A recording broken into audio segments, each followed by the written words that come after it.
Kyle, you had your captain's name. You get to talk about that group of guys you got leading the team this year. I thought our players did an outstanding job choosing them, first of all. It was voted on by the team, as it always is.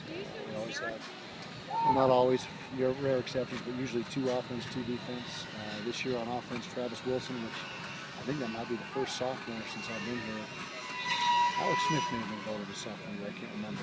But anyway, not very many sophomores have been elected captains, and so tells you what the team thinks about Travis, and we expect him to be a great leader.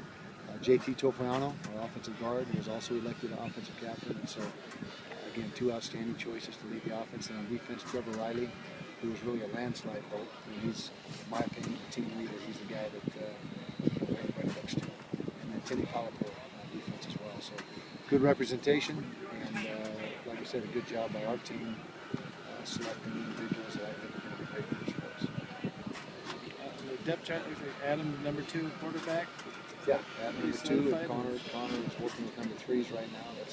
That's not completely solidified, but Adam and Travis and Adam are right now 1 and 2. So Connor and Brandon still battling for that number 3 spot? A little bit, spot? yeah. Connor is going to get the majority of the reps, but we'll see what happens. There's a chance that all 3 of those young quarterbacks will redshirt. You have a situation where you probably wouldn't play unless you got into a red injury. We'll see how that unfolds. What did Adam do to kind of move ahead of those guys? Accuracy in the throw game, number 1. He actually is, that's his strength, accuracy in the throw game.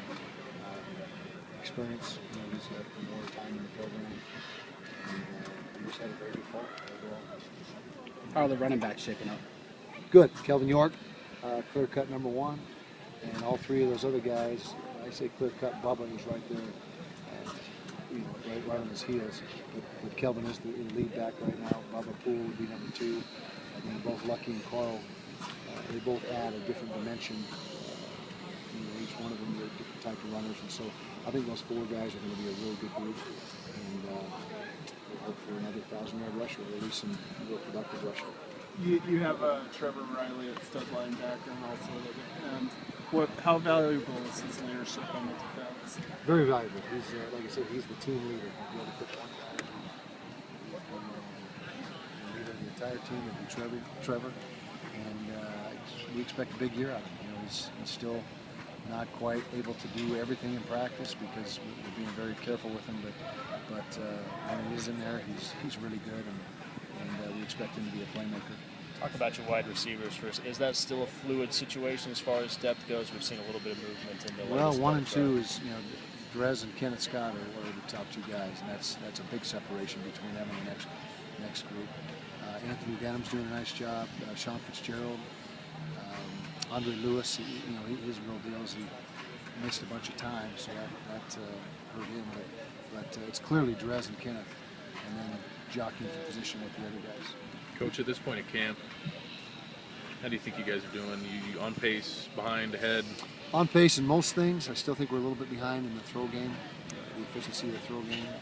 And I think we're a little bit behind with situational aspects offensively. The 4-minute drill today with the 1 offense was not good. We got to be able to put the game away. When we have a lead and a couple minutes left on the clock, we got to be able to put that thing in the bank and make a first down and run the thing out. So that was not good today, but otherwise it was a good practice.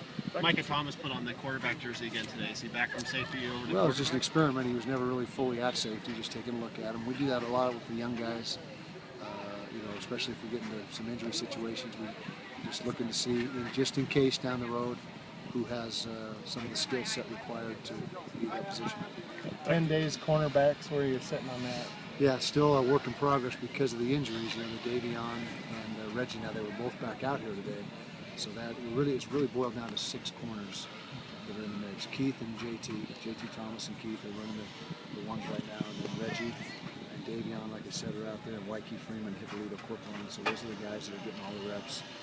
And we travel with Elite 6, sometimes 7.